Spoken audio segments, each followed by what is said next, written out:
27 जुलाई शाम 7 बजे old Rajendra Nagar area के बेसमेंट में पानी भरने से 3 यूपीएससी एस्पिरेंट्स की जान चली गई और जब तक रेस्क्यू टीम वहां पहुंचती बेसमेंट में पूरी तरीके से पानी भर चुका था। लेकिन ये सिर्फ एक आम वाटर फ्लड की घटना नहीं थी, ये था एक बड़ी लापरवाही का नतीजा जो 3 जिंदगियों को ले डूबा। 25 साल की उत्तर प्रदेश अंबेडकर नगर की रहने वाली श्रेया यादव, 25 साल की तेलंगाना की रहने वाली तान्या सोनी और 28 साल के केरला के रहने वाले नवीन दलवीन जो कि यूपीएससी का प्रिपरेशन करने के लिए आए थे। आप खुद सोचिए, एक जगह जहां यूपीएससी एस्पिरेंट्स अपना भविष्य बनाने का सपना देखता है, वहां की सेफ्टी नॉर्म्स को कैसे अवॉइड किया जाता है। जैसे कि 5 फायर टेंडर्स, लोकल पुलिस और national disaster response force NDRF ने मिलकर रेस्क्यू ऑपरेशन शुरू किया। ये साफ हो गया कि ये कोई मामूली घटना नहीं थी।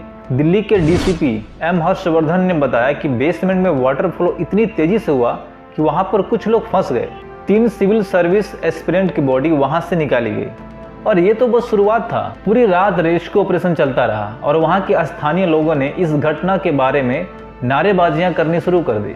इस घटना के बाद ये सामने निकल कर आया कि पिछले 10 दिन से स्टूडेंट नाली की सफाई की डिमांड कर रहे थे, लेकिन उसको इग्नोर कर दिया गया। अभिषेक गुप्ता जो राव आईएएस कोचिंग सेंटर के सीईओ हैं, उनके ऊपर केस फाइल किया गया है। उन पर आरोप है कि उन्होंने बेसमेंट को स्टोर रूम दिखाकर सेफ्टी रेगुलेशंस को धोखा दिया। देखिए, कोचिंग सेंटर के पास तो फायर एनओसी भी नहीं था और उस बिल्डिंग और उसके बेसमेंट जहां स्टूडेंट पढ़ रहे थे उसका ब्लूप्रिंट कभी दिल्ली फायर सर्विस को दिया ही नहीं गया। यहाँ तक कि बेसमेंट में 30 स्टूडेंट पढ़ रहे थे और उनकी जिंदगी खतरे में थी। ये सब कुछ एक नेग्लिजेंस का नतीजा नहीं है, बल्कि पूरे सिस्टम के फेल्योर का रिजल्ट। जो 3 जिंदगियां इस घटना में गई हैं वो सिर्फ विक्टिम नहीं थी, उनके सपने, उनकी मेहनत और उनका भविष्य भी चला गया। एक सवाल जो हर किसी के मन में उठ रहा है कि कौन जिम्मेदार था इन जिंदगियों के लिए।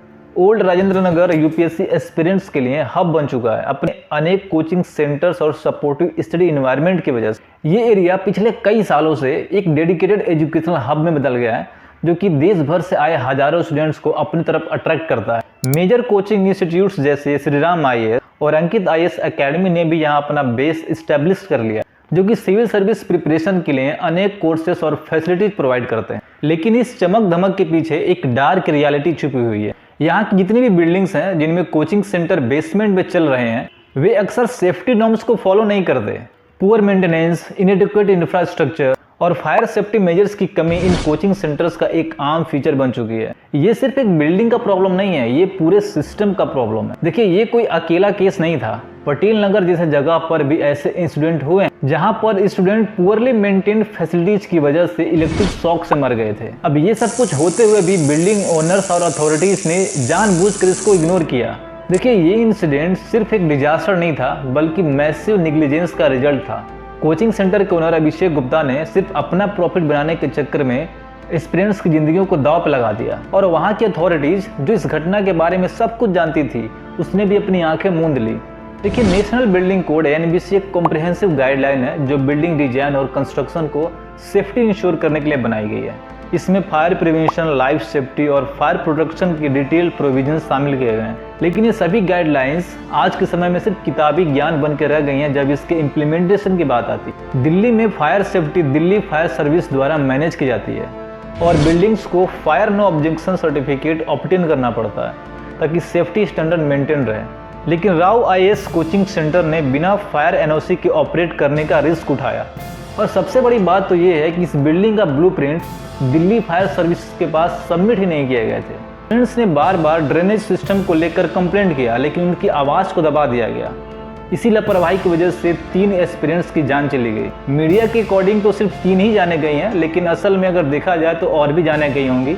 ये समस्या सिर्फ एक कोचिंग सेंटर और एक बिल्डिंग के फेल्योर का नहीं है, ये पूरे सिस्टम के फेल्योर को बताता है कि बिल्डिंग ओनर्स और मैनेजमेंट की ये जिम्मेदारी होती है कि सेफ्टी स्टैंडर्ड को मेंटेन रखें। उनके कुछ की रिस्पॉन्सिबिलिटीज हैं, जैसे regular maintenance, compliance with regulations, emergency preparedness, timely repair and renovation. लेकिन राव आईएएस कोचिंग सेंटर के मैनेजमेंट ने इन सब को इग्नोर किया। देखिए, दिल्ली की तेज बारिश और कोचिंग क्लासेस बेसमेंट में ये एक डेडली कॉम्बिनेशन है। देखिए, जिस बेसमेंट में स्टूडेंट्स पढ़ रहे थे वहां से गंदा पानी नाली के थ्रू बाहर जाता है। अब ये मैनेजमेंट की रिस्पॉन्सिबिलिटी बनती है कि वो चेक करे कि कोचिंग क्लासेस सही से चल रही हैं या नहीं। लेकिन उन सब के लिए मैटर नहीं करता। उनके लिए बस एक ही चीज मैटर करती है, वह पैसा। पैसा टाइम से मिलना चाहिए। किसी की जान जाती है जाए, उन्हें कोई फर्क नहीं पड़ता। देखिए, लोकल गवर्नमेंट बॉडीज जैसे म्यूनिसिपल कॉर्पोरेशन या फिर सिटी काउंसिल बिल्डिंग परमिट्स और इंस्पेक्शन के लिए जिम्मेदार होते हैं। अब ये लोग इंश्योर करते हैं कि बिल्डिंग के कंस्ट्रक्शन और रिनोवेशन का काम सेफली हो रहा है और बिल्डिंग कोड के अकॉर्डिंग हो रहा है। देखिए, किसी बेसमेंट में कोचिंग क्लासेस या कोई भी क्लासेस रन करने से पहले वहाँ की लोकल अथॉरिटी परमिशन लेना होता है। अगर उस बेसमेंट में कोचिंग ऑपरेट हो रहा था, इसका मतलब ये है कि वहाँ की जो लोकल अथॉरिटीज है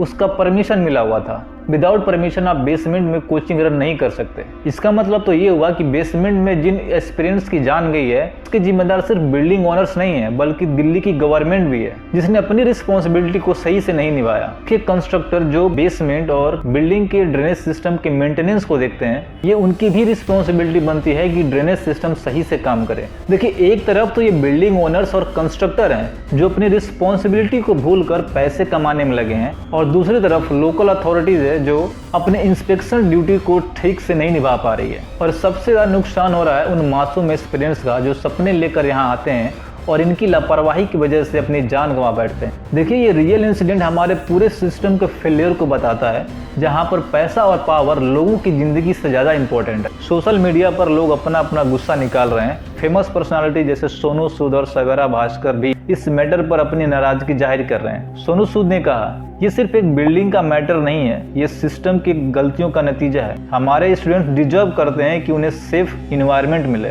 तो वहीं सवेरा भास्कर ने ट्वीट किया, अथॉरिटीज और बिल्डिंग ओनर्स की लापरवाही ने कितने ही परिवारों की जिंदगी बर्बाद कर दी। इसकी पूरी इन्वेस्टिगेशन होनी चाहिए और जिम्मेदारों को सजा मिलनी चाहिए। देखिए, अब सवाल ये उठता है कि क्या building owners, coaching management, government authorities और नेग्लिजेंट पार्टी इसके जिम्मेदार हैं? तो चलिए सबको एक एक करके एक्सपोज करते हैं। देखिए, इस बिल्डिंग के मालिक अभिषेक गुप्ता हैं, जो कि राव आईएएस कोचिंग सेंटर के सीईओ भी। गुप्ता एक बिजनेसमैन है जो हर पॉसिबल कॉर्नर को कट करने में विश्वास रखते हैं, और उनका सबसे पहला फोकस प्रॉफिट पर था, जिसकी वजह से उन्होंने सेफ्टी को इग्नोर कर दिया।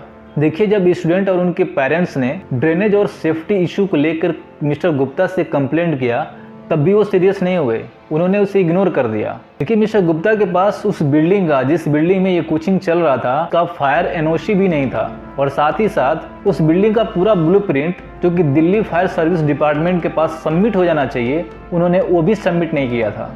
यही उनकी लापरवाही का सबसे बड़ा एग्जाम्पल है। देखिए, राव आईएएस कोचिंग सेंटर का जो मैनेजमेंट है, उनको सब कुछ पता था कि इस बिल्डिंग में प्रॉब्लम्स है, लेकिन फिर भी जानबूझकर कोचिंग को और प्रॉफिटेबल बनाने के लिए उन्होंने इन सब चीजों को इग्नोर किया। देखिए, मानसून सीजन के दौरान ओवर क्राउडेड और पुअरली वेंटिलेटेड बेसमेंट में क्लासेस चल रही थी, जहां स्टूडेंट्स ने डंप कंडीशन और फ्लडिंग के कंस्टेंट थ्रेट की शिकायत की, लेकिन मैनेजमेंट ने उनकी बातों को इग्नोर कर दिया। अब बात करते हैं लोकल गवर्नमेंट अथॉरिटीज। देखिए, लोकल गवर्नमेंट बॉडीज जैसे municipal corporation of Delhi MCD और दिल्ली फायर सर्विस डिपार्टमेंट भी इस इंसिडेंट की जिम्मेदार है। ये अथॉरिटीज सेफ्टी रेगुलेशंस को इन्फोर्स करने के लिए रिस्पॉन्सिबल है, लेकिन इनका ओवरसाइट फेलियर ये इंसिडेंट हाईलाइट करता है। MCD ऑफिसर्स ने ये क्लेम किया कि स्ट्रॉन्ग ड्रेन्स को कवर कर दिया गया था, जो फ्लडिंग में एक बड़ा कारण बना, और दिल्ली फायर सर्विस डिपार्टमेंट ने रेगुलर इंस्पेक्शन नहीं किए और ना ही बिल्डिंग स्ट्रक्चरल प्लान्स को वेरीफाई किया। इस ओवरसाइट की कमी ने एक ट्रेजेडी को जन्म दिया, जहां स्टूडेंट की जान चली गई और अथॉरिटीज का रोल क्वेश्चनेबल बन गया। नेग्लिजेंट पार्टी, ड्रेनेज सिस्टम के लिए जिम्मेदार कंस्ट्रक्टर्स और मेंटेनेंस वर्कर भी हैं। देखिए, कंस्ट्रक्टर्स और मेंटेनेंस वर्कर जो उस बिल्डिंग की सराउंडिंग को अपकीप करने के लिए रिस्पॉन्सिबल थे, उन्होंने ड्रेनेज सिस्टम को पुअर कंडीशन में छोड़ा था, जिसकी वजह से बेसमेंट में पानी भर गया। ओल्ड राजेंद्र नगर में हुआ ट्रेजिक इंसिडेंट सिर्फ एक बिल्डिंग के बेसमेंट का प्रॉब्लम नहीं है, पूरे सिस्टम के फेल्योर का रिजल्ट है। देखिए, ये इंसिडेंट हमें सोचने पर मजबूर कर दिया कि बिल्डिंग ओनर्स, गवर्नमेंट अथॉरिटीज और कॉन्ट्रैक्टर्स की लापरवाही कैसे एक ही वक्त में एक साथ मिलकर किसी इंसान की जिंदगी को खतरे में डाल सकते हैं। अभिषेक गुप्ता और राव आईएएस कोचिंग सेंटर की मैनेजमेंट की लापरवाही, दिल्ली फायर सर्विस डिपार्टमेंट और MCD की ओवरसाइट फेल्योर और कॉन्ट्रैक्टर्स की पुअर मेंटेनेंस ने मिलकर एक ऐसे सिचुएशन को जन्म दिया जहां पर 3 यंग एस्पिरेंट्स को अपनी जान से हाथ धोनी पड़ी। तो मैंने अपना पॉइंट ऑफ व्यू इस वीडियो में दे दिया है। अब आप अपना पॉइंट ऑफ व्यू हमें कमेंट में बताइए। मिलते हैं नेक्स्ट वीडियो में, तब तक के लिए धन्यवाद।